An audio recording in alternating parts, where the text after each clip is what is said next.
and welcome to F1 Now. We start this video with the first race of the year 2023, the Bahrain Grand Prix, the first race weekend.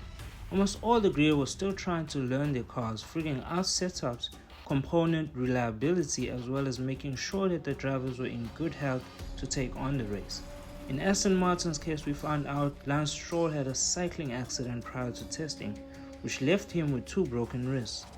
However, when it came to the race, that quickly became clear that it wasn't a problem that would hinder the Canadian racer and his team, as they were impressive across the board, even bagging a podium place with Fernando Alonso. When all was said and done in the race, the main stars of the show were Red Bull, who showed dominant pace throughout all the stints, consistently lapping just over 7 tenths per lap compared to their closest rival. The Milton Keynes team showed that at least for now their cost-cap woes were pretty much ineffective in the car development, with both drivers grabbing the first 2 podium positions. The team was so good they even had to turn down the cars around the second stint to preserve the cars, as they had no clear challenge. Last place of the podium was taken by hard-charging Spaniard Alonso, whose performance was a clear indication around the paddock that this year they really mean business. Stroll, on the other hand, placed 6th, sandwiched in between the 2 Mercedes cars. Ferrari, however, finished the race with 1 man down after Monegasque Leclerc DNF, with what has been described by the Italian outfit as an issue with the wiring loom, agitated by the movement and temperature of the car under race conditions. Sainz, on the other hand, finished a respectable 4th, outpaced by the 2 Red Bulls and Alonso's Aston Martin, with Hamilton not far off from him as well. Ferrari have also stated that they are not worried about the pace deficit to Red Bull, as it is not a concept issue but one of figuring out the correct setup to get the best out of the car. Mercedes turned out to be one of the biggest disappointments of the race, with their drivers finishing 5th and 7th.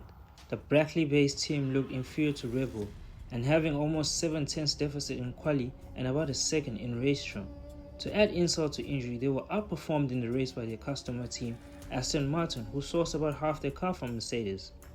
This was particularly embarrassing, but with a silver lining from a different perspective, because Aston Martin is proof that Mercedes components do work, that they just need to find an aerodynamic solution that works with their car. This has visibly shaken up the team, with Toto rumored to have issued an ultimatum if Mike Elliott is unable to find the pace needed to compete.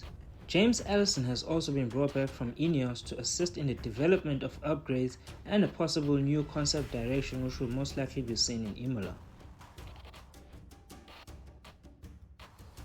McLaren also had a quite dismal race, with both cars not finishing the race. Oscar Piastri was the first driver to DNF after only having completed 13 laps, having suffered electrical issues that affected him from being able to shift between gears, ultimately shutting down the car. Lando also suffered the same fate after being forced to pit multiple times to manage pneumatic issues in his car a few laps before the race ended.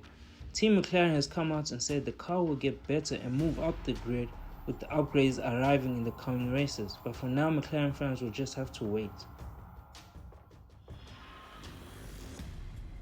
The rest of the field finished as many predicted after having seen the test day's results, with a slight welcome surprise of Williams showing progression, even bagging a point with Albon, and with AlphaTauri proving to be the exact opposite of their sister team Red Bull.